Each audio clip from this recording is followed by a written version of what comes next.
और डिस्कशन कर रही है। मैं बताना चाहती हूं कि दुनिया का हर 5वां नौजवान भारतीय है और भारत में नौजवानों की जनसंख्या करीब 55% है। फिर भी राजनीतिक प्रक्रिया में, निर्णय प्रणाली में और लोकतांत्रिक व्यवस्था में उनकी भूमिका और उनसे जुड़े हुए मुद्दे लगभग नगण्य है, दोयम दर्जा मिला हुआ है। ऐसे प्रतिकूल वातावरण में इस कमेटी ने ये सोचा है, ये प्रस्ताव आगे रखे हैं और इन पर चिंतन के बाद ऐसी पूरी आशा है कि इनको हम क्रियान्वित भी कर पाएंगे। सबसे पहली बात कि युवाओं की आकांक्षाओं को न सिर्फ कार्य प्रणाली में बल्कि हर संकल्प पत्र में प्रमुखता के साथ हिस्सा मिले। स्किल डेवलपमेंट चाहते हैं, नौकरी चाहते हैं, स्पोर्ट्स की फैसिलिटीज चाहते हैं, किस तरह से अपने जीवन को बेहतर बनाना चाहते हैं, ये सारी आकांक्षाएं जो हैं वो मैनिफेस्टो से लेकर, मैं समझती हूं कि ब्लॉक से लेकर CWC की जो चर्चाएं होती हैं उसमें प्रमुखता से उनको हिस्सा मिलेगा, ऐसा ये कमेटी चाहती है। और इसी के साथ साथ मैं याद दिलाना चाहती हूं कि पिछले राज्यों के चुनाव में और खासतौर से उत्तर प्रदेश में हम एक अलग भर्ती विधान लेकर आए। सरकारी नौकरियां मिलेंगी, उसमें युवाओं की कितने प्रतिशत भागीदारी होगी और युवाओं में महिलाओं की भी कितने प्रतिशत भागीदारी होगी, कांग्रेस ने बताया। तो ये विरासत राजीव गांधी के समय से है, जो चाहते थे कि राजनीतिक प्रक्रिया में, प्रणाली में, इलेक्टोरल प्रोसेस में उस दायरे को संकीर्ण किया जाए जो नौजवानों को बाहर रखते हैं। 21 साल से 18 साल हमने उम्र कर दी और अब कांग्रेस पार्टी, भारतीय राष्ट्रीय कांग्रेस ये सोचती है कि 50 बिलो 50 ये फॉर्मूला अपनाना चाहिए। इस शिविर में भी 50 की उम्र से कम 50% लोग हैं। तो ब्लॉक के स्तर से कांग्रेस की वर्किंग कमेटी के स्तर तक 50% नौजवानों को हिस्सा मिल सके, 50 बिलो 50 का फॉर्मूला कांग्रेस पार्टी, भारतीय राष्ट्रीय कांग्रेस अपनाए, ऐसा विचार हम लोग कर रहे हैं और इस पर क्रियान्वयन भी होना मैं समझती हूं कि पूरी तरह से संभव है।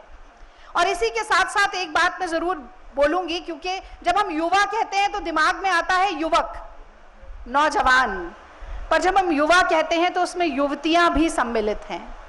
यानी कि gender diversity, caste diversity, religious diversity, regional diversity, जो युवा जब हम कहते हैं तो इस एक बड़ी परिभाषा में जितनी विविधताएं आती हैं उन सबको भी बराबरी से हिस्सेदारी मिल सके, उन डाइवर्सिटीज को हम प्रिजर्व कर सके, अनेकता में एकता की मिसाल को हम इस परिपाटी पर भी हम पूरा खरा उतर पाए, ऐसी हमारी उम्मीद है। तो 3 बड़ी बातें युवाओं के पार्टिसिपेशन को लेकर, 50 बिलो 50 ब्लॉक से लेकर CWC तक, preservation of diversity within this definition of युवा or the young population, और तीसरा, ज्यादा से ज्यादा अपेक्षाएं जो युवाओं की हैं उनको हम अपनी कार्य प्रणाली में सम्मिलित कर सकें। ये युवाओं के रिप्रेजेंटेशन पर इस कमेटी ने सोचा।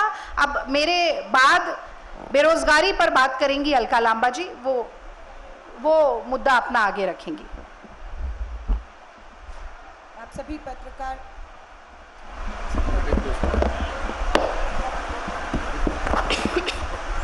आप सभी पत्रकार साथियों को नमस्कार। हमारे कन्वीनर जो हमारे युवा, शिक्षा, रोजगार, यूथ एंड एम्पावरमेंट कमेटी के कन्वीनर हैं, मैं उसकी सदस्य हूं। केरला से राज्यसभा सांसद JBG भी उसकी सदस्य हैं। 3 बजे हम लोगों की चर्चा शुरू हुई।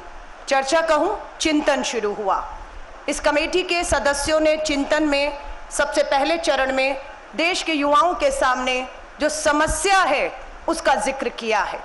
अभी टी ब्रेक है, उसके बाद हम उस चर्चा को, उस चिंतन को आगे बढ़ाते हुए समस्या के समाधानों के अंत तक पहुंचेंगे और यहां से एक समाधान देश के करोड़ों बेरोजगार युवाओं के लिए लेकर निकलेंगे। कमेटी की चर्चा में सामने आया कि बेरोजगारी सबसे बड़ा मुद्दा आज देश के करोड़ों युवाओं के सामने, अगर सबसे पहला अगर मुद्दा है जो चिंतन करने की हमें आवश्यकता आज महसूस हुई, वो बेरोजगारी है। क्योंकि बेरोजगारी बर्बादी साबित हो रही है इस देश के युवाओं के लिए। बेरोजगारी मानव निर्मित है, ये भी चर्चा में आया। ये मानव निर्मित इसलिए है, बेरोजगारी बढ़ने के पीछे मानव निर्मित या मैं कहूं मोदी सरकार के फैसले, जिसमें जीएसटी, नोटबंदी और तालेबंदी को सबसे बड़ा कारण माना गया है। दोहराया गया कि केंद्र की सरकार ने हर साल 2 करोड़ नौकरियों का वायदा किया था, 8 साल में 16 करोड़ नौकरियां दी जानी थी, लेकिन सर्वे ये बताते हैं कि 45 सालों के बेरोजगारी ने इस देश की आजादी के अब तक 75 सालों में 45 साल के सारे रिकॉर्ड तोड़कर बेरोजगारी को सबसे बड़ा मुद्दा और सबसे बड़ी समस्या के तौर पर हमारे सामने लाकर खड़ा किया।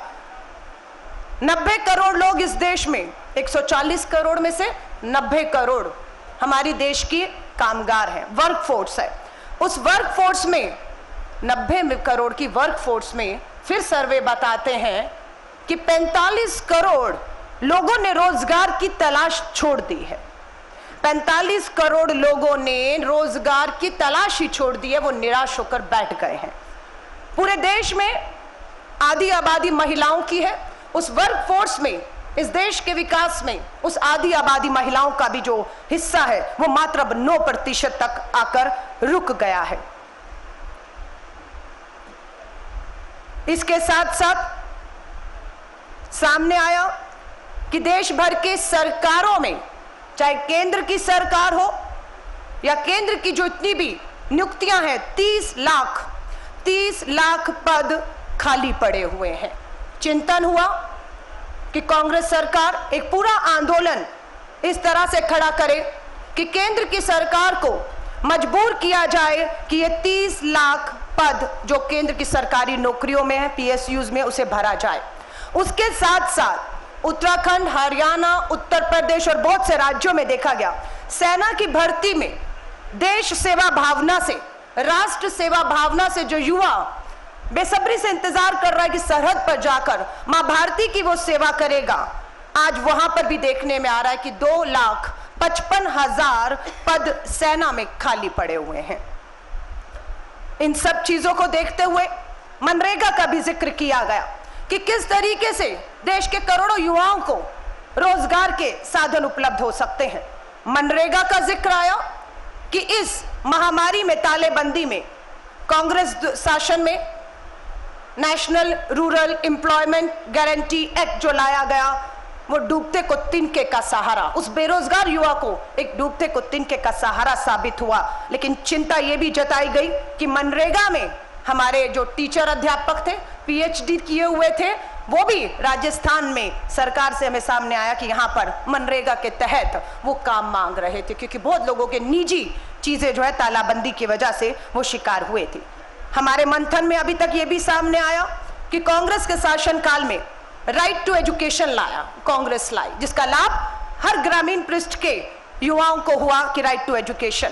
राइट टू फूड, खाने का अधिकार कांग्रेस लेकर आई कि आज 80 करोड़ लोग महामारी के बीच में, महंगाई और बेरोजगारी के बीच में राइट टू फूड के तहत ही शायद कहीं ना कहीं 80 करोड़ लोग सरकारी मुफ्त राशन पा रहे हैं। अगर ये नहीं होता तो आज जो लोग मोहताज हो रहे हैं सरकारी मुफ्त राशन का, वो उससे वंचित रह जाते। राइट टू इंफॉर्मेशन, ये वो चीजें हैं जो कांग्रेस के शासन में आई। सूचना का अधिकार, अब नया आया है राइट टू जॉब। ये अधिकार देश के युवाओं को वंचित रखा गया है। जिस तरह से right to information, right to food, right to education, वैसे ही राइट टू जॉब भी अधिकार युवाओं को मिलना चाहिए। इन सब मुद्दों पर हमारी लगभग आज और कल 12 घंटे 30 मिनट चर्चा होने वाली है। उसमें से अभी सिर्फ शुरुआत के 1.5 घंटों में हमारे जो कमेटी है उसके सामने जो चीज आई वो हमने तुरंत आपके सामने रखी है।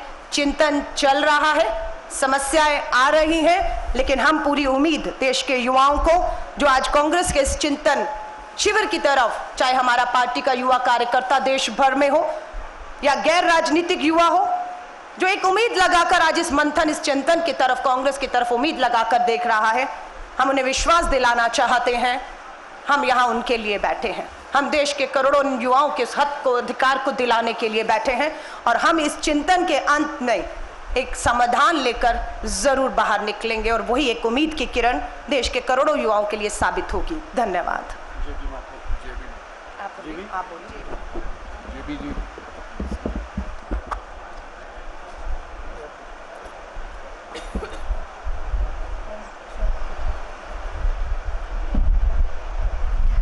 A very good evening to all of you.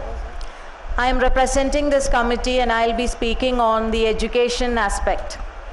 We live in challenging times and Indian National Congress believes that education decides the future of the youth and through them the future of our nation. So our country's future depends on how we prepare our youth to face the future challenges. Unfortunately, the children of our country are now entering adulthood where the climate of uncertainty exists. We have reached a point where we have forced to think of few questions. Do we need an India where education helps youth to be constructive or destructive? Do we need an India where education shapes the youth to be tolerant and secular or intolerant and in which communal venom gets injected? Do we want an India where education prompts the youth to work towards the dream Mahatma Gandhi dreamt of or that Nathuram Godse killed for? Do we want an India where scientific temper is the basis of education, respecting tradition, what Nehru envisaged, or which has ignorance of science as a basis of education? Do we want an India where schools, colleges and universities are turned into places of where communal harmony is spread, or to a place which ignites hate speeches and communal riots, and how this communal disharmony exists? In Chintan Shivir, we are discussing, deliberating on all these issues, and Indian National Congress wants an education system where the youth is self-reliant and how they can be constructive and how they are equipped to face the future challenges. We want an education system where the youth will be faced with scientific temper, and also where the most important thing of facilitating India to remain as a tolerant and a place of tranquility. All these are what we want to be reflected in national education policy. But unfortunately, the national education policy of NDA government is run with a political agenda, with a communalizing agenda. For example, issues like the history being distorted and also communalizing in the textbook elements which were never earlier. Congress party during the time of Sri Rajiv Gandhi, national education policy, the new policy of that time was made with absolutely no political agenda. But here we see everything is made with political agenda. Currently, we find the dropout rate after elementary education is very high in India, as also the enrollment date of the students who are enrolling for education, that is also which is reduced to a very low. So we consider all these are issues which needs to be addressed, and also two important aspects which we would like to discuss in the Chintan Shivir committee is one, regarding the UPA government's right to education, wherein the children till the age of 14 years were provided compulsory education. So that how we can take it to the next level, that is by ensuring the education till in the higher education aspect also. Secondly, another thing which we would like to address is on the demographic dividend. Because our country, by its 2026, we will be reaching where the 65% of the population would be within the age of 15 to 64 years. So we would like to address it from that point of view, where this country should be one where there is skilled population which will face the needs of global standards. So what UPA government had started as skill mission program, which initiated well, but right now the NDA government's Skill India program is a mere PR exercise. So we will be deliberating on how we can include more avenues to make skill programs more accessible and global standards can be met. So I would like to conclude by saying this Chintan Shivir will be a forum where the education which develops the future of our country, the issues right now being faced, how that can be addressed, and how Indian National Congress thinking can be developed to meet the needs of Congress, and also how we can be an eye-opener to the existing government. Thank you. Thank you, JVG. Now I will request Karishma Thakur ji. Karishma, open करें. मेरा सभी पत्रकार बंधुओं को नमस्कार है. मैं करिश्मा ठाकुर उत्तर प्रदेश महिला कांग्रेस की अध्यक्षा हूं और हमारा ये मानना है कि भाजपा के शासनकाल में नौजवानों के सपनों के साथ खिलवाड़ हो रहा है. हम सब ये समझते हैं कि जिस तरह से आज पेपर लीक किए जा रहे हैं, एग्जामिनेशंस लीक किए जा रहे हैं, परीक्षाएं लीक की जा रही हैं, कहीं ना कहीं नौजवानों के सपनों को तोड़ा जा रहा है. भारत का वो युवा जो अपने सपनों को लेकर मेहनत करता है, कोचिंग करता है, फिजिकल ट्रेनिंग करता है, उसके माता पिता की आर्थिक स्थिति जो भी हो, उसके माता पिता ये प्रयास करते हैं कि कैसे भी अपने बच्चे को हम पढ़ाएं, उसको पढ़ाकर उसको आगे बढ़ाएं. आप सोचिए, जब एक नौजवान परीक्षा में उत्तीर्ण होने जाता है तो उसके पीछे उसकी आर्थिक स्थिति कितनी भी कमजोर रही हो, उसके पास जेब में पैसा हो ना हो, वो अपना किराया लगाकर ट्रेन में सफर करता है. ट्रेन में सफर करने के बाद रातों रात सड़कों पर सोकर, फुटपाथ पे सोकर वो इंतजार करता है कि सुबह होगी और मैं अपने परीक्षा में उत्तीर्ण होऊंगा, मैं परीक्षा दूंगा और उसको पास करके मुझे रोजगार मिलेगा. लेकिन वो देश का युवा जब परीक्षा देने जाता है, उसे पता चलता है कि पेपर तो लीक हो गया, परीक्षा तो निरस्त हो गई. उसके बाद उसके सपनों पर, उसके परिवार के सपनों पर, उसकी मानसिक स्थिति का जो हाल होता है उसकी हम कल्पना भी नहीं कर सकते.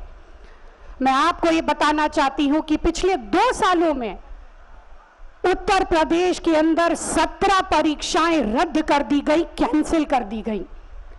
पहले तो सरकारी नौकरी नहीं, फिर भी कुछ मौका आए तो पेपर लीक हो जाते हैं, और अगर परीक्षा दे दी तो सालों साल लोग इंतजार करते हैं कि हमारा रिजल्ट कब घोषित होगा.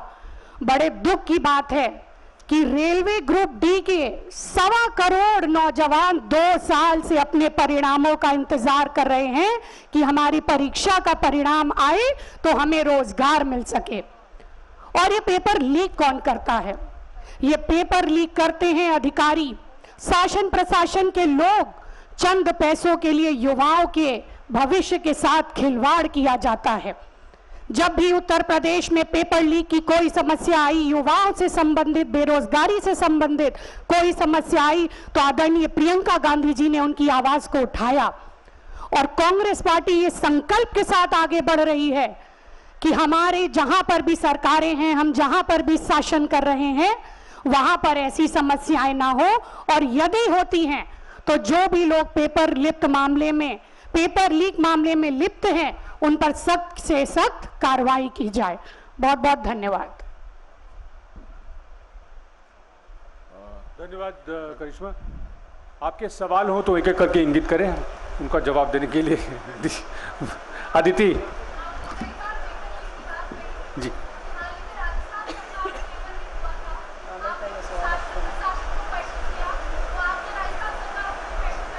जी बिल्कुल, हमारी जो पार्टी है, युवाओं के साथ अगर कोई भी अत्याचार है तो हम लोग को पूर्णतः इस बात पर विश्वास है कि अशोक गहलोत जी की सरकार, जो लोग भी इसमें लिप्त होंगे, अपराधी होंगे, तो उन पर जरूर कार्रवाई की जाएगी.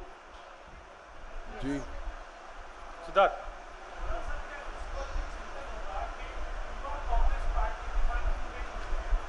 युवा कांग्रेस पार्टी के साथ क्यों नहीं जुड़ रहा युवा पार्टी से, क्यों नहीं जुड़ रहा, हो रहा है वो युवा।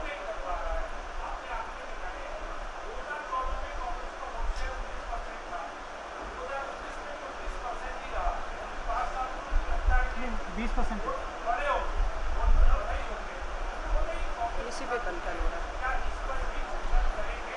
बिल्कुल अवश्य रूप से इन तमाम मुद्दों के ऊपर चिंतन हो भी रहा है और हमने कहा है कि चाहे वो कांग्रेस से जुड़ा हुआ युवा हो, चाहे वो बाहर का जो युवा हो, तमाम चीज़ों के ऊपर चिंतन हो रहा है। बिल्कुल ये हमारा बहुत ही महत्वपूर्ण चीज़ आपने कही है कि युवा हमारे साथ क्यों नहीं जुड़ रहा है और क्यों वोट शेयर कम हुआ है, उसके ऊपर भी सारी चर्चा होगी।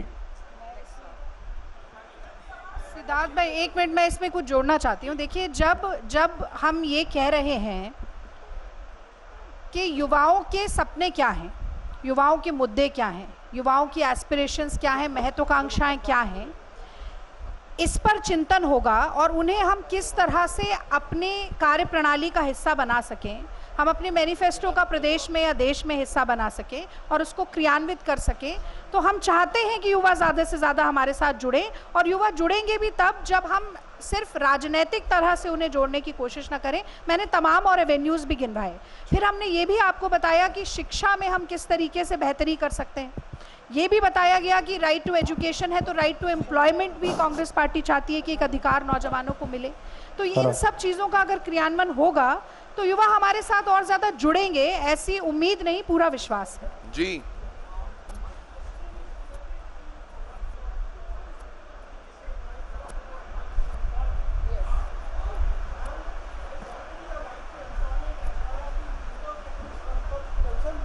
माइक ले लीजिए, आप सुन नहीं रहा। Hello. Can you hear me, ma'am? Ma'am, I'm Shobhadra Chatterjee from Hindustan Times. My question is related to the what you said about right to employment. Now, Manrega is a form of right to employment for the rural sector. Could you like to elaborate on what you mean and what are the scope of this proposed right to employment? Thank you. Sorry, I got it.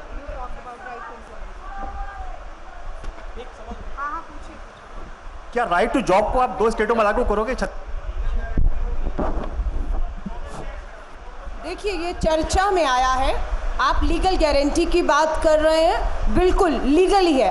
RTI, right to food, right to education, RTI, सूचना का अधिकार, तो जो भी बात हो रही है वो लीगल हो रही है कि अगले 2 साल तक कांग्रेस एक विपक्ष के तौर पर एक मजबूत भूमिका निभाते हुए अब की सरकार को कैसे मजबूर कर सकती है, वरना 2024 एक बड़े बदलाव की तरफ देश का युवा जो देख रहा है, और उस बदलाव में कांग्रेस अपने आप को इन सब लीगलिटीज के तौर पर जो किया है, आगे भी राइट टू एम्प्लॉयमेंट को कैसे कर सकती है। और आपने मनरेगा की बात किया, मनरेगा जो है नेशनल रूरल है, लेकिन हमारी सरकारों ने उसे अर्बन में भी करने की शुरुआत कर दी है। तो अब जो देखा जा रहा है वो एक पूरे रूरल या अर्बन मिलाकर देखा जा रहा है। Yes, hello. देखिए, हमारी जहां दोनों सरकारें हैं, हमारी अपनी सरकारें, सहयोगियों की मैं अभी बात नहीं कर रही, लेकिन हाँ, ये बार बार चर्चा में आया कि हमारी राजस्थान और छत्तीसगढ़ के दोनों मुख्यमंत्री और 2 जगह हमारी सरकार है, चिंतन शिविर में उपस्थित है। वहां पर हम जो बात कर रहे हैं, सबसे पहले हम वहां लागू करके अपने एक उदाहरण दूसरे भाजपा शासित राज्य या गैर कांग्रेस शासित राज्यों में हम करा पाए। I would like सॉरी माफी चाहूंगी, उनके बाद I would like to know what the Congress will do to encourage the youth to join the party. That is one of the problems facing the party, I feel. So what is the Congress going to देखिए, मैं do फिर कह रही हूँ, about yes, the youngsters joining the party? There should be young faces there, because once the older generation goes, there should be a next batch of leaders. So what is the party going to do for that? And can you please respond in English? Sorry, because it makes it very. You can mix it, but so that we understand. What I personally feel, this I can only tell after the discussion only. But today only I don't announce anything that how we can do that. But seriously, we are thinking on that, and discussion is going on. And after the on 13th, 14th, last 15th, we will tell you that what is ultimately हम क्या उसमें निकल के आया है और क्या होगा और कैसे देश का युवा कांग्रेस पार्टी के साथ जुड़ेगा?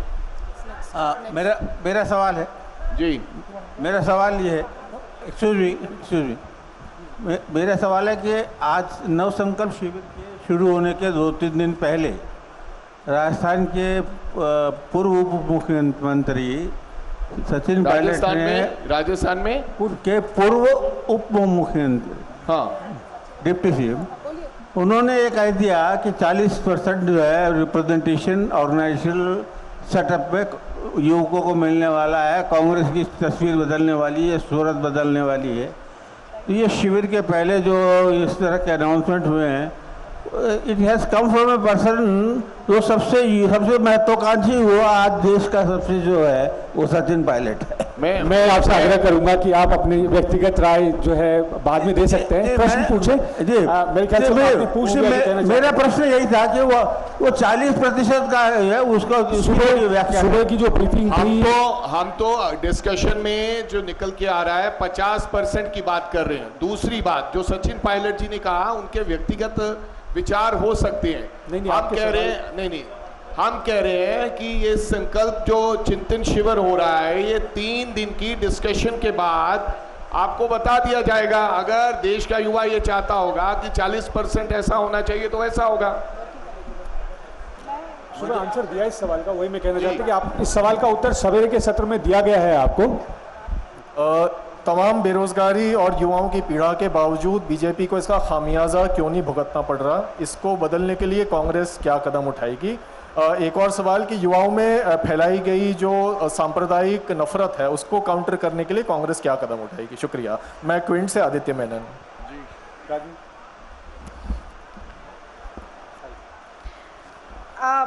मैं आपका और आपका दोनों का, I will try to answer both the questions. You see, I think the challenge for the Congress party right now is to provide a compelling vision of India which is different from the BJP and also of the regional parties. A vision which has foremost involvement of the youth of this country, a vision which reflects the aspirations of the youth of this country, a vision which is not just political, a vision which empowers the youth to come out from the periphery or the margins to the forefront of not just electoral power but also power in different walks and fields of life. It is a big challenge, and I feel that every challenge comes with an inherent opportunity. Okay, so at this point in time, as the convener of this committee has said, that we are going to deliberate, we are going to have discussions. These are the ideas which we have floated for discussion, and as we will get more and more suggestions, we will be able to consolidate this idea and come up with a framework, an action plan, a vision which I am 100% sure is going to get the youth of this country to be more sympathetic towards the Congress party, to lean more towards the Congress party, क्योंकि मुझे इस बात का पूरा विश्वास है कि कोई भी माता पिता ये नहीं चाहते हैं कि उनके बच्चों के एक हाथ में डिग्री हो और दूसरे हाथ में पत्थर हो या लाठी हो या तलवार हो। वो चाहते हैं कि एक हाथ में डिग्री हो और दूसरे हाथ में अपॉइंटमेंट लेटर हो, और वही कांग्रेस पार्टी इंश्योर करना चाहती है। आपने बिल्कुल ठीक कहा कि इस बात से हम गुरेज नहीं कर सकते, हम झुठला नहीं सकते कि 2019 के चुनाव में ज़्यादा से ज़्यादा नौजवानों ने भारतीय जनता पार्टी को वोट दिया। हम इस बात से भी गुरेज नहीं कर सकते कि सांप्रदायिकता का माहौल है। एक भारतीय को दूसरे भारतीय से जाति के नाम पर, धर्म के नाम पर, भाषा के नाम पर, वेशभूषा के नाम पर, खान पान के नाम पर लड़ाने की कोशिश की जा रही है, पर वही तो चुनौती है। हम उस रास्ते पर नहीं चलेंगे। हो सकता है कुछ समय के लिए देश के नौजवानों को इस तरह से दिखाया गया कि वो एक संकीर्ण सोच, एक बहुत ही रिस्ट्रिक्टेड फ्रेमवर्क में सोचे। हम उसे तोड़ेंगे और हम नौजवानों से कहेंगे कि आपकी ज़िंदगी को बेहतर बनाने का काम हम करेंगे, क्योंकि नौजवानों को सस्ता नहीं मिल रहा है पेट्रोल और डीजल बाइक में भरने के लिए। उनके घर के लिए सिलेंडर, गैस और ये सारी चीज़ें सस्ती नहीं हो रही हैं। दूध, खाने पीने का दाम लगातार बढ़ता जा रहा है। तो ये सारी चीज़ें मुझे लगता है कि धीरे धीरे समझ में आएंगी। हम एम्पावरमेंट के लिए, हम उनकी आवाज़ को मजबूती देने के लिए इस चिंतन शिविर में चिंतन तो करेंगे ही, इसमें से जो विष और अमृत दोनों निकलेगा, उसका किस तरह से विष को दूर रखना है, या कौन नीलकंठ बनेगा, इस पर भी हम चर्चा करेंगे, और किस तरह से अमृत हम जनता के लिए बांट सकते हैं ये भी देखेंगे। बिल्कुल, बच्चे की जब उंगली जलती तभी वो आग से डरता है। मौसमी, आपके पास आऊँगा, एक सवाल वहाँ से ले लूँ, कोने से बहुत देर से इंतजार कर रहे हैं। जय पटेल, गुजरात फर्स्ट। सर, मेरा सवाल ये है कि आज आप नौजवान और युवाओं की बात कर रहे हैं, उन्हें अधिकार देने की बात कर रहे हैं। गुजरात का एक नेता हार्दिक पटेल जो बार बार अपने अधिकारों के लिए ट्वीट कर चुका है, वो आज दिख नहीं रहे। क्यों? क्या उन्हें इनवाइट नहीं किया गया? कि इनवाइट किया गया है लेकिन वो नहीं आए? मेरे ख्याल से ये इस सवाल आप लोगों ने पहले के सत्र में भी पूछा था। मैं जानकारी कर लूँगा कि क्या है इस बारे में जानकारी, और फिर आपसे साझा करेंगे। बहुत सोनिया गांधी जी ने, अध्यक्ष ने भी कहा कि बहुत लोग यहाँ आना चाहते थे, सभी नहीं आ पाए, कुछ क्या कारण रहे हम पता करके आपको बता देंगे। मौसमी, Your party is called the age-old party. Young leaders are sitting on the dais. एक टेक्निकल क्लैरिटी है, मैं आपसे पूछना चाहूँगी, कोई भी आंसर कर दे। मॉर्निंग में एक प्रेसर हुई थी, उसमें बोला गया कि युवाओं को 50% आरक्षण दिया जाएगा आपके संगठन में, पर ये युवाओं का जो ब्रैकेट है वो बिलो 50 है। तो is the youth panel happy with the bracket of under 50 age युवा? Personally I am happy, but it's a strange कि 50 के नीचे आप युवा होंगे और आपको आरक्षण दिया जाएगा। यूथ पैनल क्या सोचता है, ये दिलचस्प। मौसमी, देखिए, एक चीज आपने आइडेंटिफाई की, दूसरी भी करिए कि युवाओं में युवतियां ज्यादा हैं, एक वो रिप्रेजेंटेशन भी है। तो देखिए, मुझे लगता है कि मंजिल अगर कितनी भी दूर हो, उस दिशा में बढ़ता हुआ हर कदम हमें मंजिल के करीब ले जाता है।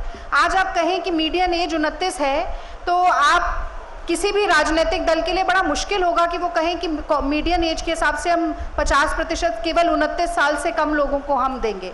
लेकिन 50 का मतलब ये नहीं होता है कि 50% 50 की उम्र के लोगों को मिलेगा। 50 में 45 भी हो सकता है, 40 की उम्र के भी लोग हो सकते हैं, और 35 साल तक तो यूथ कांग्रेस के ही हमारे सदस्य रहते हैं। तो उसको हम नकारात्मक दृष्टि से ना देखें कि 50 तो आप बहुत 50 साल के आदमी को युवा बता रहे हैं। हम कह रहे हैं कि 50 की उम्र से कम के लोग 50% प्रतिनिधित्व पाएंगे, संगठन की पोस्ट पर भी, टिकटों में भी उनको ये प्रतिनिधित्व मिले, हम चाहेंगे। और इसके अलावा जैसे ये कमेटी बनी है, ऐसी और भी संगठनात्मक बड़ी जिम्मेदारियां जो हैं, उसमें इस तरीके से यूथ का रिप्रेजेंटेशन। हम फिर आपको मौका देंगे, कल सुबह फिर हम आएंगे आपके पास। अंजलि, मगर बहुत महत्वपूर्ण है तो पूछ लिया आखिरी सवाल। हाँ, आप भाई उनको माइक दे दिए, सुबह पहला सवाल आप ही से लूंगा मैं। अभी रिजर्वेशन की बात हो रही है, एट प्रेजेंट जो पदाधिकारी हैं उनमें अंडर 50 लोगों का कितना परसेंटेज है, कोई आंकड़ा है उसका?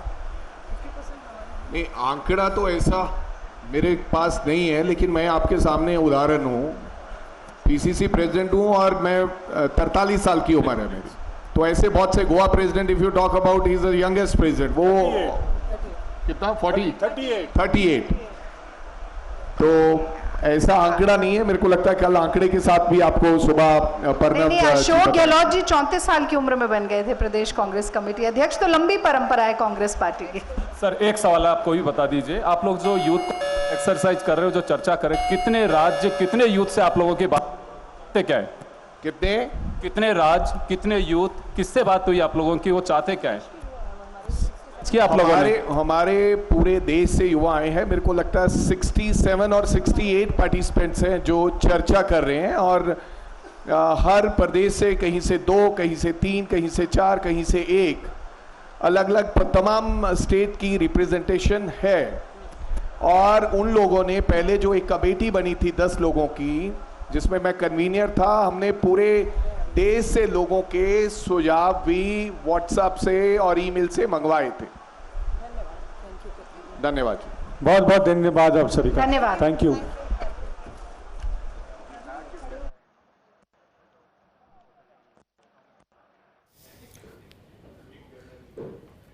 कांग्रेस के तमाम प्रमुख प्रवक्ता मीडिया से मुखातिब हो रहे थे। अलग अलग मुद्दे के आधार पर अलग अलग प्रवक्ताओं ने अपने विचार रखे और बताया कि नव संकल्प चिंतन शिविर जो चल रहा है उसमें किन मुद्दों पर बातचीत की जाएगी और किस तरीके से आगे की प्लानिंग की जाएगी। हालांकि कुछ सवालों के जवाब देते हुए उन्होंने ये जरूर कहा कि इसके जवाब आपको चिंतन शिविर के समापन के साथ मिल जाएंगे।